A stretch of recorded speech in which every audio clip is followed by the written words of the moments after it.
ہیں جن کے احسانات اللہ تعالیٰ کے لامتناہی احسانات اور نبی پاک کے احسانات کے بعد سب سے زیادہ ہیں، وہ بغیر کسی غرض بغیر کسی لالچ کے اولاد کی پرورش کرتے ہیں، اپنی خواہشات کی قربانی دے کر اپنی اولاد کی خواہشات پوری کرتے ہیں، خود راتوں کو جاگ کر اولاد کو سلاتے ہیں، ماں خود گیلی جگہ لیٹ کر بچے کو خشک جگہ سلاتی ہے، خود بھوکی رہ کر بچے کے منہ میں نوالا دیتی ہے، باپ خشک حلق کے ساتھ سارا دن محنت مزدوری کر کے اپنی اولاد کو تر نوالے کھلاتا ہے، خود تو بھوک برداشت کر لیتا ہے، بچوں کے بہتر مستقبل کے لیے کوشش کرتا ہے۔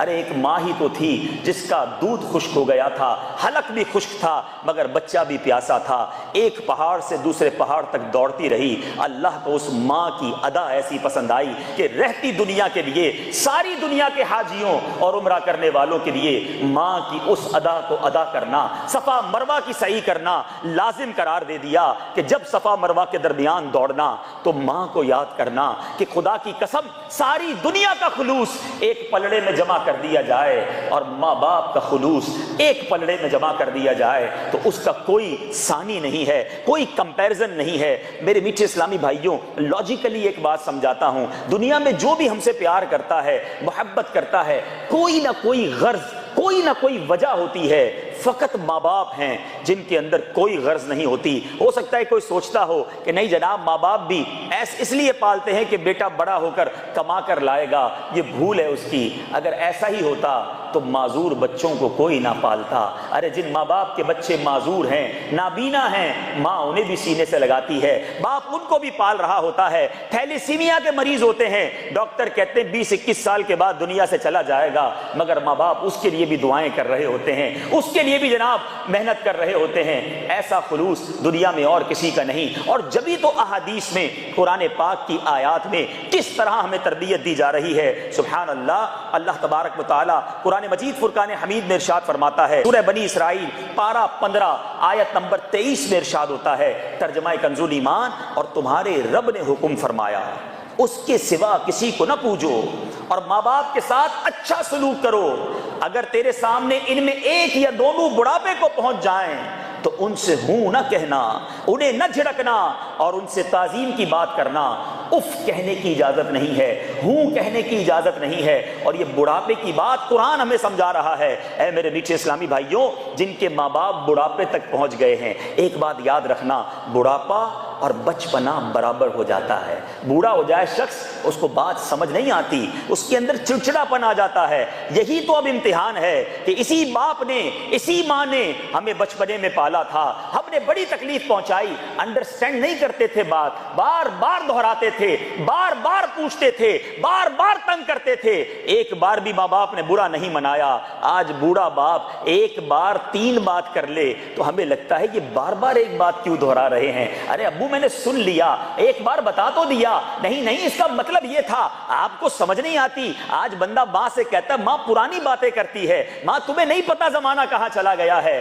تف ہے ایسی اولاد پر جو اپنے ماں باپ سے اس طرح بات کرتی ہے۔ قرآن کہتا ہے اف نہ کہنا، قرآن کہتا ہے ماں باپ کے بارے میں کسی قسم کی کوئی بدتمیزی نہیں ہونی چاہیے۔ علماء فرماتے ہیں سنو، ماں باپ کا ادب یہ ہے کہ والدین کے سامنے ایسے بات کرو جیسے ایک مجرم ایک کرخت بادشاہ کے سامنے اپنی حاجت پیش کرتا۔ ایک بادشاہ کے سامنے مجرم کا کیا انداز ہوگا؟ لجانے والا، گر گڑانے والا۔ فرمایا جب والدین بڑھاپے کو پہنچ جائیں ان سے نفرت نہ کرو، ان کا بولو براز صاف کرتے ہوئے اف تک نہ کہو، ذرا سی ناگواری بھی ظاہر نہ کرو، بلکہ سنیے میرے میٹھے اسلامی بھائیوں، پتا چلا کہ علماء فرماتے ماں باپ سے بندہ ایسے بات کرے جیسے غلام آقا سے بات کرتا ہے۔ جس طرح غلام آقا کی خدمت کرتا ہے نا، ماں باپ سے یہ انداز ہونا چاہیے۔ مگر بدقسمتی یہ ہے کہ آج باپ بیٹے کا غلام بنا ہوا ہے۔ بوڑھا باپ ریکویسٹ کرتا نظر آتا ہے، بیٹا تھوڑا سا میرا یہ کام کر دو، میری لیے تھوڑی سی سامان لے آؤ، میری دوائی لے آؤ، بیٹا آج طبیعت صحیح نہیں، ڈاکٹر کو دکھا دو۔ یاد رکھو اے وہ بچوں جن کے ماں باپ حیات ہیں، اگر آج تمہیں خدمت کا موقع ملا ہے یہ تمہارے نصیب ہیں۔ ماں باپ عموماً خدمت کا موقع دیتے نہیں۔ میری ماں ایک ہی دعا کرتی تھی، مجھے اللہ کسی کا محتاج نہ بنائے اور مجھے کلمے والی موت دے۔ میری ماں آج کلمہ پڑھ کے چلی گئی، نہیں دیا ہمیں خدمت کا موقع، مگر اے وہ بچوں جن کے ماں باپ حیات ہیں، اور اگر تمہیں خدمت کا موقع ملا ہے اس سے جی نہ چھڑانا، خدمت پہ پیچھے نہ ہٹ جانا۔ وہ دن یاد کرو جب بستر پر میں نے اور آپ نے گندگی کی، وہ دن یاد کرو جب میں نے اور آپ نے راتیں انہیں جگائیں، مگر آج اگر ماں باپ کسی وجہ سے ہمیں کسی رات کو اٹھائیں تو اس میں برا نہ ماننا۔ اے میرے میٹھے اسلامی بھائیوں، نبی پاک علیہ الصلوۃ والسلام فرماتے ہیں، ایک بار ایک شخص نے پیارے آقا سے سوال کیا، یا رسول اللہ صلی اللہ تعالی علیہ وسلم، دنیا میں سب سے زیادہ میرے حسن سلوک کا حقدار کون ہے؟ حدیث پاک کا مضمون ہے سب سے زیادہ، first of all, top priority. پیارے آقا فرماتے ہیں تیری ماں کا۔ حضور پھر فرمایا تیری ماں۔ آقا اس کے بعد فرمایا تیری ماں کا۔ حضور پھر فرمایا تیرا والد۔ یہ ہے وہ پریورٹی جو حدیث مجھے سکھا رہی ہے، جس نبی کا میں نے کلمہ پڑھا ہے۔ آج میرے دوستوں کے لیے میرے پاس ٹائم ہے، آدھی رات کو دوست فون کرے، یار جلدی آؤ گاڑی خراب ہو گئی ہے، ابھی آیا، اسکوٹر پنچر ہو گئی ہے، ابھی آیا، ارے کہیں کھانا تو کھلاؤ، ابھی کھلاتا ہوں۔ ساری محبتیں دوستوں کے لیے، کسٹمرز کے لیے، فرینڈز کے لیے۔ حدیث بتا رہی ہے کہ سب سے پہلی محبت، سب سے زیادہ پیار، سب سے زیادہ اگر کسی کے ساتھ اس نے سلوک کرنا ہے تو وہ ماں ہے۔ 3 بار فرمایا ماں۔ اللہ اکبر۔ اللہ ہمارے علماء پر اور برکتیں نازل فرمائے۔ میرے نبی کے ہر لفظ پر تحقیق کی گئی۔ 3 بار کیوں ماں فرمایا، 1 بار والد کیوں فرمایا؟ علماء کرام بتاتے ہیں، شارحین حدیث بتاتے ہیں، 3 بار ماں اس لیے کہا کہ ماں کے بچے پر 3 احسان ہیں۔ ماں بچے کو پیٹ میں پالتی ہے، 9 ماہ تکلیف اٹھاتی ہے، ولادت کے وقت موت کے قریب ہو کر واپس آتی ہے۔ کئی عورتیں مر جاتی ہیں ولادت کے وقت۔ یہ اتنی بڑی تکلیف ہے جو میری اور آپ کی ماں نے ہمیں ولادت کے وقت، پیدا کرتے وقت اٹھائی۔ اور تیسرا احسان، ماں بچے کی پرورش کرتی ہے۔ یہ 3 احسان ہیں ماں کے۔ والد کے بارے میں 1 بار کیوں فرمایا؟ اس لیے کہ والد ایک احسان کرتا ہے کہ بچے کی پرورش کرتا ہے، مگر علماء نے کمال اس حدیث کی تطبیق کی۔ کوئی حدیث پڑھ کے سوچے نہ کہ چلو بھائی اب تو والد کی اہمیت ہی نہیں رہی، ماں کی عزت کرو گا، نہیں۔ علماء فرماتے ہیں اب اس حدیث کے تحت طے یہ ہوا کہ خدمت ماں کی زیادہ کرے اور تعظیم، ریسپیکٹ والد کی زیادہ کرے۔ کیوں؟ کہ وہ تمہاری ماں کا بھی سرتاج ہے، تمہاری ماں کا بھی شوہر ہے، اس لیے عزت والد کی زیادہ کرنی ہے اور خدمت جو ہے وہ ماں کی زیادہ کرنی ہے۔ اے میرے میٹھے اسلامی بھائیوں، میرے اور آپ کے گھر میں وہ نعمت موجود ہے جس کی قدر کیجئے۔ سرور کائنات صلی اللہ تعالی علیہ وسلم نے ارشاد فرمایا، آقا فرماتے ہیں، ما من ولد باری ينظر الى والديه نظرة رحمة الا كتب الله بكل نظرة حجۃ مبرورا۔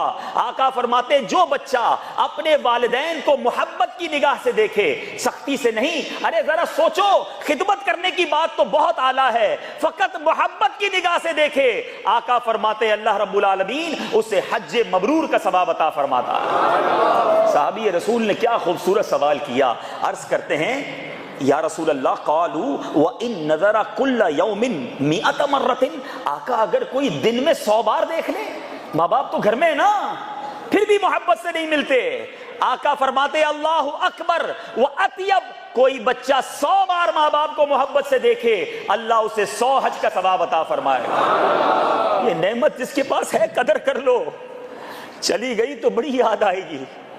کس کو دیکھ کر حج کا ثواب کماؤ گے؟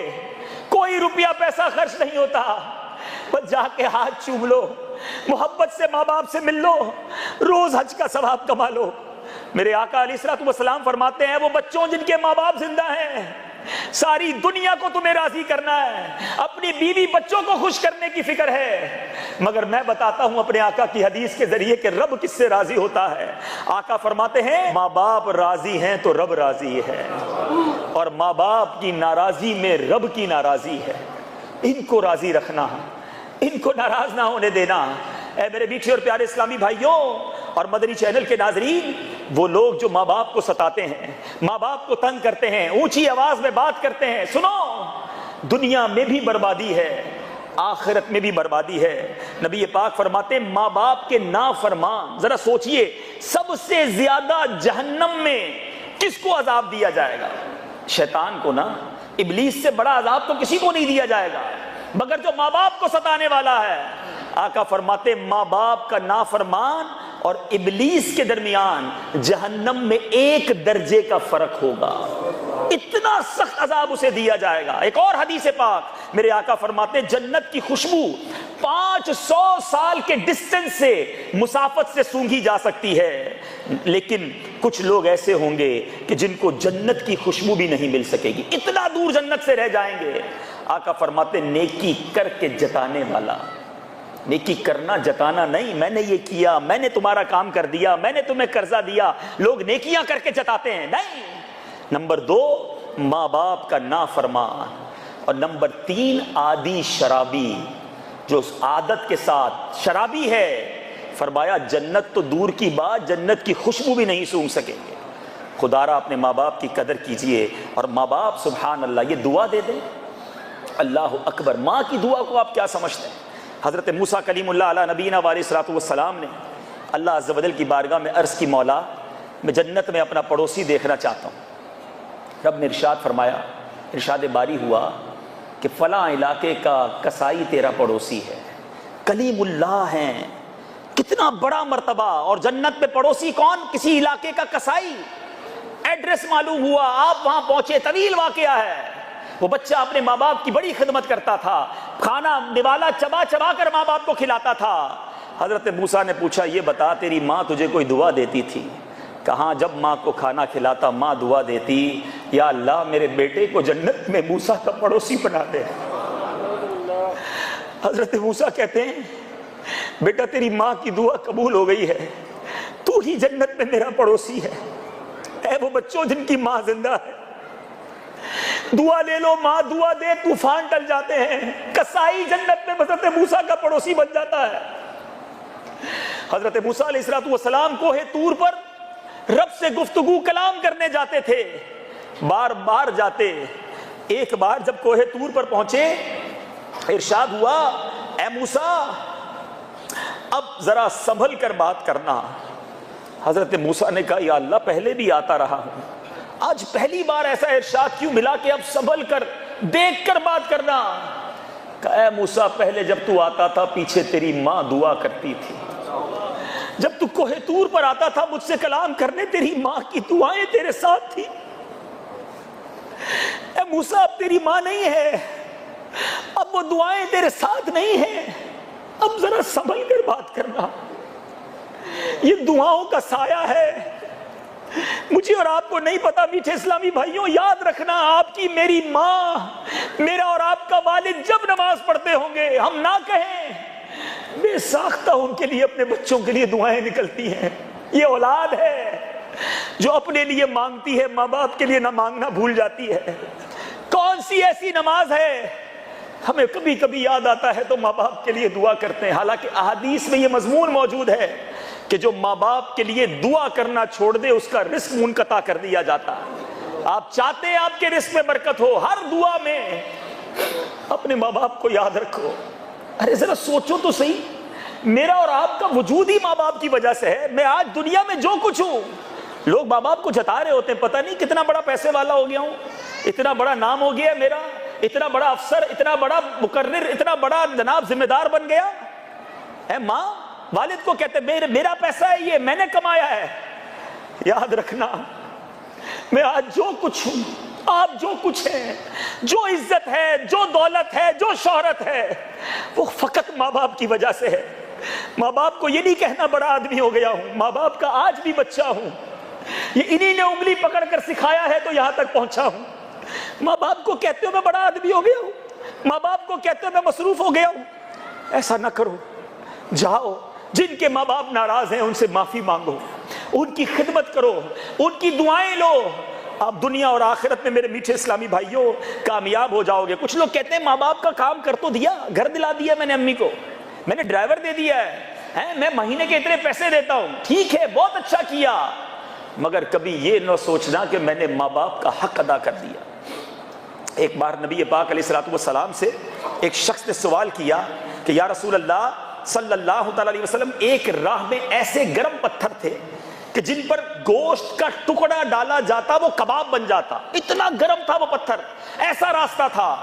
آقا میں نے ایسے گرم راستے پر 6 میل اپنی ماں کو سوار کر کے کاندھے پر لے کر گیا۔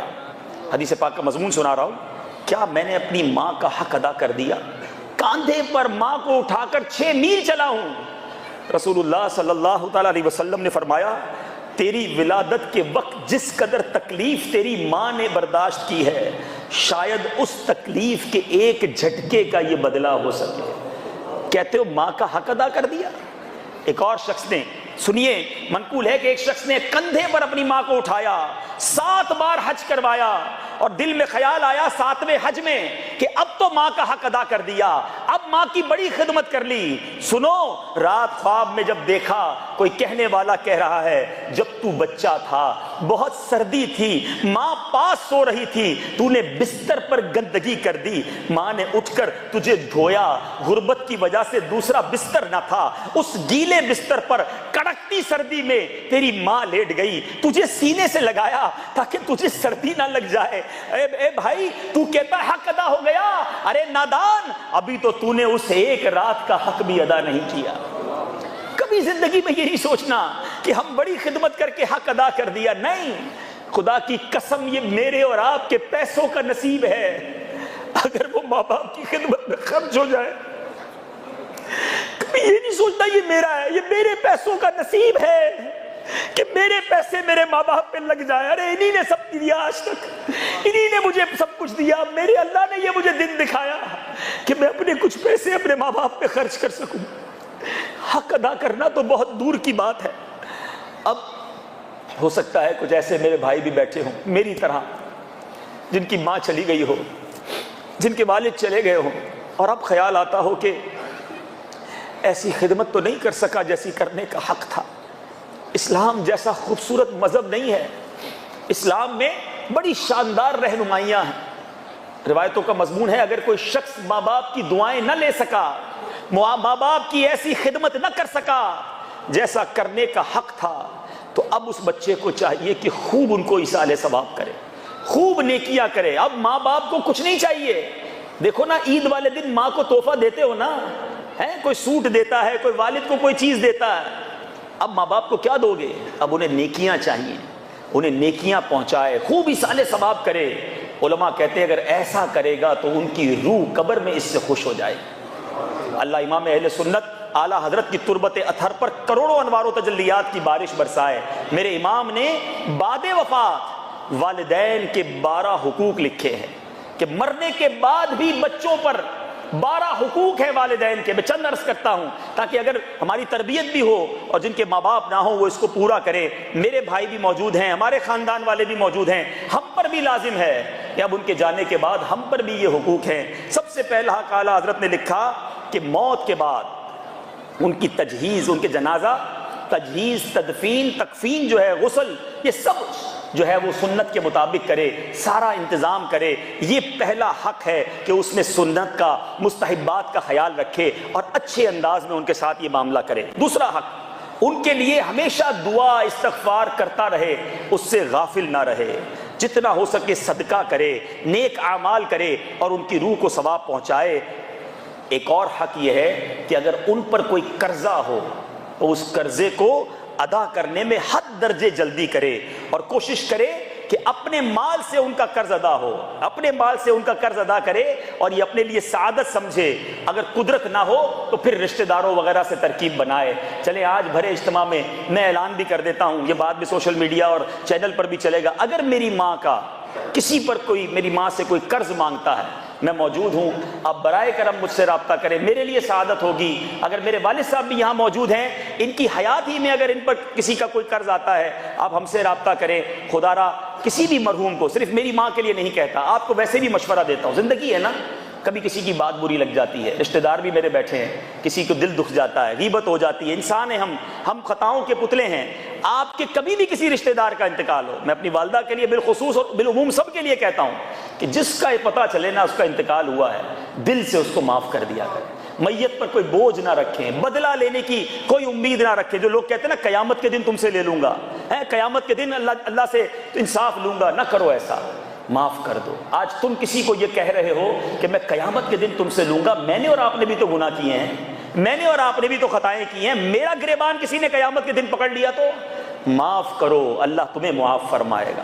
احادیث کا مضمون ہے جو معاف نہیں کرتا اسے معاف نہیں کیا جاتا، جو رحم نہیں کرتا اس پر رحم نہیں کیا جاتا. معاف کرنے والے بنے، انشاءاللہ ہمیں بھی معاف کر دیا جائے گا. اعلیٰ حضرت مزید لکھتے ہیں کہ اب جو انہوں نے وصیت کی ہے، جو شرعی اس میں قباحتیں نہ ہوں تو اس وصیت کو حتی المقدور پورا کرے، یہ ماں باپ کا حق ہے. اور ایک اور بڑی اہم بات کہ ماں باپ کے رشتہ دار اور ان کے دوست، مثال کے طور پہ ماں کا انتقال ہو گیا، اب ماں کے جتنے رشتہ دار ہیں، ماں کی جو سہیلیاں ہیں، ان کے ساتھ جو بھی پردے کے معاملات ہیں اس کے ساتھ اچھے تعلق رکھے. والد کا انتقال ہو جائے تو والد کے دوست، ان کے رشتہ دار، ان کے ساتھ اچھا تعلق رکھے. یہ بڑا المیہ ہے کہ آج ماں کا انتقال ہو جائے لوگ سب رام ننیال کو بھول جاتے ہیں، جو رابطے سب ختم، ماں چلی گئی اب میں نے کیا کرنا ماں کے دوستوں کا اور ماں کی بہنوں کا. نہیں، اگر آپ ان کی روح کو خوش کرنا چاہتے ہیں، میں مشورہ دوں گا، آپ کی ماں ہر عید کو جس کو تحفہ بھجواتی تھی، ہر بقرہ عید کو جہاں گوشت بھجواتی تھی، اب ماں نہیں ہے، بیٹا اس عمل کو جاری رکھے، ماں کو قبر میں خوشی محسوس ہو. یہ حق ہے ہمیں. ماں باپ، آپ کو میں حدیث سناؤں، خالہ، ہم کیا سمجھتے خالہ کو، چاچا کو، جو ماں باپ کے بھائی بہن ہیں. ایک شخص نبی پاک علیہ الصلوۃ والسلام کی بارگاہ میں حاضر ہوا، عرض کی حضور میں بڑا گناہ گار ہوں، کیا میری توبہ ہو جائے گی؟ ذرا سوال سنیے گا اور نبی پاک کا جواب سنیے گا. سوال کیا ہے؟ حدیث کا مضمون ہے، یا رسول اللہ بہت بڑا گناہ گار، بہت خطائیں، کیا میری مغفرت ہو جائے گی، میری توبہ قبول ہو سکتی ہے؟ پیارے آقا نے سوال کیا، کیا تیری ماں ہے؟ سوال گناہ کا ہے، خطاؤں کا ہے، اللہ کے گناہ کیے ہیں. اگر آقا نے جواب میں سوال دوسرا کر دیا کہ تیری ماں زندہ ہے، کہا حضور ماں نہیں ہے. فرمایا تیری خالہ ہے؟ کہا یا رسول اللہ میری خالہ ہے. آقا نے فرمایا جا اس کی خدمت کر، اللہ تیرے سارے گناہ معاف کر دے گا. یہ ہے ہماری رشتہ دار، اور یہ ہے ہماری شریعت، یہ ہے ہمارا اسلام. نمازیں پڑھنا، روزے رکھنا، عبادتیں کرنا بہت اچھی بات ہے. بہت سارے مجھے یا نمازی، حاجی، زکوٰۃ دینے والے نظر آ رہے ہیں، بہت اچھی بات ہے، یہ اللہ کے حقوق ہیں. مگر یاد رکھو حقوق العباد کا معاملہ بڑا نازک ہے.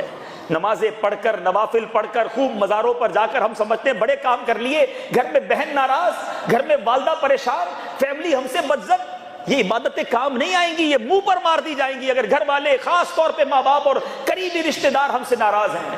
ہم صدقہ خیرات بھی بانٹتے وقت اپنے رشتہ داروں کو بھول جاتے ہیں. علماء موجود ہیں، احادیث میں یہ مضمون ملتا ہے، بندہ غیروں کو صدقہ دے 1 ثواب ملتا ہے، عزیز رشتہ داروں کو ثواب دے 2 بار ثواب ملتا ہے. ایک صلہ رحمی کا ثواب، ایک اللہ کی راہ میں خرچ کرنے کا ثواب. جب بھی زکوٰۃ دینی ہو، صدقہ دینا ہو، خیرات دینی ہو، پہلے اپنے قریبی رشتہ داروں کو دیکھیں. ہاں وہ رشتہ دار نہیں جن کو زکوٰۃ نہیں دے سکتے، اپنے ماں باپ کو، اپنے بچوں کو زکوٰۃ نہیں دے سکتے، لیکن چاچا، ماموں، خالہ، بہت سارے ایسے قریب میں ہوتے ہیں جو پریشان ہوتے ہیں.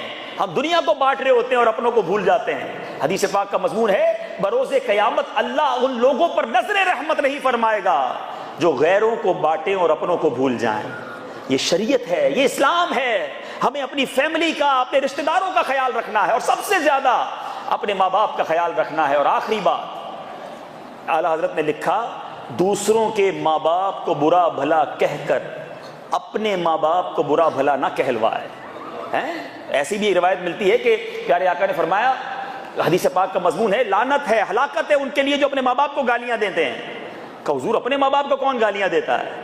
کہ وہ دوسروں کے ماں باپ کو گالی دیتے ہیں، اب واپسی ان کے ماں باپ کو گالی پڑتی ہے. تو وہ میرے اسلامی بھائی جو بد زبانی کرتے ہیں، ذرا سا مزاج کے خلاف بات ہو جھگڑا شروع کر دیتے ہیں، لڑائی شروع کر دیتے ہیں، گالیاں نکالتے ہیں، بعد میں کیا ہوتا ہے آپ کو بھی گالیاں پڑتی ہیں. کس کو؟ آپ کے ماں باپ کو. یعنی وہ اولاد کتنی ناکارہ ہے کہ اس کی وجہ سے قبر میں ان کے ماں باپ کو گالیاں پڑ رہی ہیں. ایسا نہ کرو، اپنے ماں باپ کی نیک نامی کا باعث بنو. آج بہت سارے اسلام بھائی یہاں آئے ہیں، گزشتہ 3 دن ہو گئے ہیں، میں اپنے میسیجز پورے نہیں کر پا رہا. دنیا بھر سے جو تعزیت کا سلسلہ، ایصال ثواب کا سلسلہ، بہت بار کوشش کی کہ میں کاؤنٹ کر لوں، میں کاؤنٹ نہیں کر سکا. ہزاروں ہزار قرآن پاک، شاید کروڑوں درود پاک، کلمہ طیبہ کتنے حج، کتنے عمرے، بلکہ کئی اسلامی بھائی تو ایسے جنہوں نے مجھے کہا کہ ہم مسجد بنائیں گے اپنی والدہ کے نام پر۔ میں سوچتا رہا میرے خاندان میں پہلے بھی تو لوگوں کا انتقال ہوا تھا، یہ محبتیں، یہ عنایتیں کیوں ہیں؟ یہ فقط میرے پیر کا صدقہ ہے، یہ دعوت اسلامی کا صدقہ ہے۔ مجھے تو پہلے کوئی نہیں جانتا تھا، اللہ نے ایسا ماحول دیا، اللہ سلامت رکھے میرے والد صاحب کو، یہ انگلی پکڑ کے مجھے امیر اہل سنت کے پاس لے گئے۔ آج میری والدہ کو بھی جو مقام ملا ہے، میں آپ سب کے سامنے کہتا ہوں یہ میرے والد صاحب کا صدقہ ہے۔ یہ ماحول میں آئے، میری ماں ماحول میں آئی، جب یہ دونوں مدنی ماحول میں آئے، یہ مجھے مدنی ماحول میں لے کر آئے۔ آپ میں سے بہت سارے وہ ہیں نہ میرے رشتہ دار ہیں، نہ میرا آپ سے کوئی خونی رشتہ ہے، یہ اللہ کی رضا کے لیے آپ کی محبت ہے۔ میں شکریہ ادا نہیں کر سکتا، اتنے لوگوں نے میرے ساتھ بھلا کیا ہے۔ میں اللہ سے دعا کرتا ہوں کہ اللہ تو ان سب کے نام جانتا ہے، تو ان سب کی نیتوں کو جانتا ہے، تو ان سب کی محبتوں کو جانتا ہے۔ ایسے ایسے علماء آئے، کہاں کہاں دنیا سے علماء نے مجھے میسج کیے، مجھ حقیر کی اوقات کیا، بڑے بڑے شیخ الحدیث صاحب نے مجھے میسج کیے، مجھے دعاؤں سے نوازا، میری ماں کو اپنی زندگی کی نیکیاں ایصال کی۔ اے اللہ تو ان سب کو بہترین جزا عطا فرما، تو ان سب کو دنیا اور آخرت کی برکتیں عطا فرما، ان سب کو ان کے ماں باپ کی خوشیاں دیکھنا اور ماں باپ کو درازی عمر بالخیر عطا فرما۔ مگر ان تمام باتوں کے ساتھ ایک بات چھپی ہوئی ہے، یہ ہے دعوت اسلامی۔ خدا را خود بھی اس ماحول میں آ جاؤ اور اپنے بچوں کو بھی اس مدنی ماحول میں ڈال دو، کہیں ایسا نہ ہو کہ مرنے کے بعد ایسی اولاد ہو جس کو جنازہ پڑھنا بھی نہ آئے، ایسی اولاد چھوڑ کر مجھے اور آپ کو نہیں مرنا جس کو قرآن بھی پڑھنا نہ آئے۔ آپ کی اولاد کروڑ پتی ہو مگر آپ کی قبر پر آ کر یاسین نہ پڑھ سکے تو اس کے کروڑوں کس کام کے؟ آپ کی اولاد اربوں پتی ہو مگر دل میں انفاق فی سبیل اللہ کی راہ میں خرچ کرنے کا جذبہ ہی نہ ہو تو آپ کے مرنے کے بعد سوچیں گے اب بابا تو چلا گیا، اب کیا اس کے لیے خرچ کرنا۔ خوف خدا ہوگا، عشق رسول ہوگا، اچھا ماحول ہوگا تو مرنے کے بعد بچے سوچیں گے کہ والد تو چلا گیا، چلو ابو کے نام کی مسجد بناتے ہیں، چلو ابو کے نام پر ایصال ثواب کا کوئی کام کرتے ہیں۔ تو اے میرے میٹھے اسلامی بھائیوں، ہم سب کا مرنے کے بعد صدقہ جاریہ اچھی اولاد ہے۔ آج حالت یہ ہے ہم اپنی اولاد کی اچھی تربیت نہیں کر سکتے، مگر دعوت اسلامی تو ہے نا اپنی اولاد کو۔ اچھا اولاد ایسے نہیں آئے گی باپ کہے میں ایک وقت کی نماز نہ پڑھوں میرا بیٹا 5 وقت کا نمازی بن جائے۔ میرے والد صاحب مجھے انگلی پکڑ کر لاتے رہے، ایک ایک اجتماع میں لے کے جاتے رہے، امیر اہل سنت کے ساتھ مجھے لے کر جاتے رہے۔ میں بہت چھوٹا تھا، مجھے وہ سارے دن یاد آتے، میں نے ان کو کتنا تنگ کیا، مگر اس مرد کلندر نے بس نہیں کی، ایک وقت تک مجھے لے جاتے رہے اور پھر امیر اہل سنت کے حوالے کر دیا۔ آج اگر میں جو کچھ ہوں تو ان کا صدقہ ہوں۔ آپ بھی چاہتے ہیں آپ کی اولاد نیک بنے، آپ کو خود نیک بننا ہوگا۔ آپ نمازی بنیے، آپ عبادت گزار بنیے۔ گھر میں فلمیں ڈرامے دیکھو گے تو بچوں کو کیسے بچاؤ گے؟ خود جھوٹ بولو گے بچوں کو سچا کیسے بناؤ گے؟ خود معاذ اللہ نماز قضا کرو گے بچہ نمازی کیسے بنے گا؟ باپ شراب پیے گا تو بچہ کیسے اس سے بچے گا؟ اگر ماں بھی چاہتی ہے کہ میری بیٹی نیک بنے، ماں کو پردہ کرنا ہوگا، ماں کو نمازی بننا ہوگا۔ آؤ میں بھی نیت کروں، آج میں اپنی والدہ کے جنازے سے اپنے لیے بھی یہ مدنی پھول سیکھا ہے، آپ بھی